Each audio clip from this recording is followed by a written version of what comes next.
Hey everybody, it's Jay with 10 Minutes of Hope, and it's time for our midweek motivation. Okay, so for it's a day late for what we normally do our midweek motivation, and I am really sorry for everyone that was waiting on me for me to do a video yesterday. In truth, I'm not used to being home all the time. I'm still sick and being tested by doctors and this, that, and the other. Um, so I lost track of days. So I'm sorry to everybody. Um, but I would like to do our midweek motivation today. And as we have for the last couple weeks, our midweek motivation kind of piggybacking off of what our devotion was for this week. And our devotion was be free, right? So we talked about the section of verses from John chapter 8, verse 31 through 36, where we get the famous phrase, the famous expression, the truth shall set you free. Okay? And again, you see this everywhere. It's all over the place. Famous libraries and museums and whatnot. And they talk about knowledge is power. And I'm not going to go into that to a great extent. If you're curious about it and you haven't seen the devotion for this week, go check it out. I published on Monday. I posted it, whatever the word is. So I know that there are some people that watch that devotion or they hear me teach on this and they're like, how? They're like, okay, yeah. Jesus says if you follow my teachings, or you hold to my teachings, if you're really my disciples, then you'll be free. You'll know the truth, and the truth shall set you free. But Brother Jay, you don't understand what I'm dealing with. You don't understand what I'm going through. Yes. Yes, I do. Beloved, I've been in some really hard places in my life. Down some very dark roads. Okay? The guys I work with, the guys at work, whatever, they call me preacher man sometimes. It's because I like the Bible. I have my Bible out at lunch and on breaks and stuff. And sometimes they'll talk about stuff and I'll make a comment. I'll hear a conversation going in the background and I'll make a comment and they're just like, how on earth would you know anything about that? And I'll tell them, I haven't always been a preacher. And it's true, right? I haven't always been a Christian. I haven't always been a good, upstanding man of God. I don't know if I'm a good, upstanding man of God now, but I really try, right? I really try every single day. I try very hard to be a good man of God.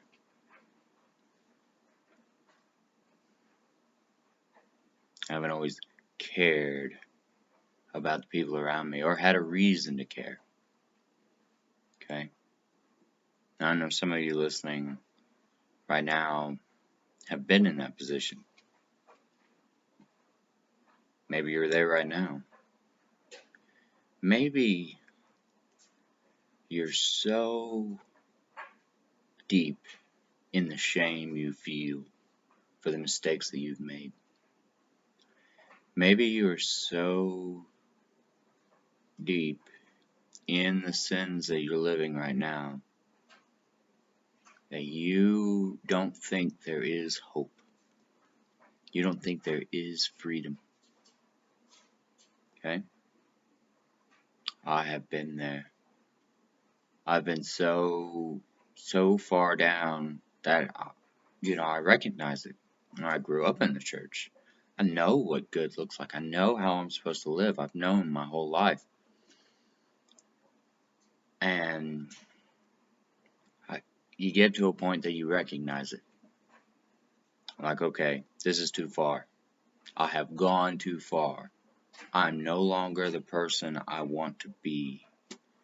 I'm no longer the person that where one day I have to, I hope my kids never find out I did this. I hope I don't have to explain this to my kids someday. I'm no longer, that's where I'm at. I've gone too far. I've crossed the line, and I want to come back, but I don't know how. Maybe you're there right now.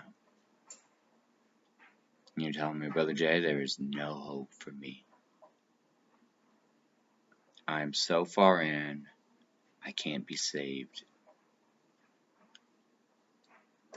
Beloved, there is hope for you. There is. I promise you. God saved me, and I certainly did not deserve it. He showed me love and compassion when I didn't earn it. Okay, He forgave me when I didn't earn it. All I had to do was cry out, Lord, save me. He was there. Father, I did this and I'm sorry. And He forgave me. Father, help me turn away from this. Take this away from me. Father, help me not live this way anymore. And you know what? He put somebody in my life to help pull me out. Because I was not strong enough to do it on my own. Now, I'm not getting into specifics for a couple of different reasons. For one, they don't matter anymore. Because the moment that Jesus came back into my life, the moment I made Him Lord of my life, my mistakes no longer mattered. When I asked for forgiveness of my sins and I repented, I turned away from that life, God took it away. Okay? God no longer held it against me. So why should I use it against myself? If that is no longer the measure that God judges me by, why should I judge myself by it? Okay? And secondly, I'm not being overly specific because it does not matter what things I've gone through and what things you've gone through. It doesn't matter like the differences, okay? Because there's still one similarity that matters more than anything. And that similarity is that the solution is still the same. Okay, beloved? Hear me. No matter what we've done, no matter how different you and I are, the solution is still the same. The solution is still crying out to Jesus. And I promise you, it is that easy. Okay? 100%, it is that easy. Crying out to Jesus. Understanding that you're in the wrong place. Recognizing that you did wrong. And that you need someone to fix it for you. And then accepting that that person is God, is Jesus. Accepting that the only Savior for you is Jesus. The only hope, the only redemption, the only way out of that hole that you've dug for yourself. There is hope for you to be free, beloved. Why would God do that? Why would He care about us after we've done so much to Him? Again, we've already talked about this. We are His creations. We are His children. He loves us. No matter what you've done, it's not too far. Okay? And it's not too late. If you read the gospel, if you read the Bible, you know, and a lot of us in Sunday school, you heard about the story of the two thieves that hung on the cross beside Jesus, one on either side. And sure, one of them mocked him because he knew, he was sure in his heart that it was too late for him. There was no salvation for him. He was already there. He was hours away from dying, had already been tortured for days. He just knew it was too late. Okay? But the other one, what the other one say? Said, Lord, don't forget about me. He knew that no matter what he'd done, he knew that even though he was still hours away from death, that Jesus was still the only way. And Jesus saved him. Hours away from his death. A life of sin and crime. A life of hatred. A life lived in his own selfish interest. And God saved him. Jesus dying right next to him saved him. It's not too late. And it doesn't matter how far you've gone. You can be free today, right now, this very instant. It's up to you. Jesus has already done his part. He already took that sin, bore it on himself. He already paid the price for you.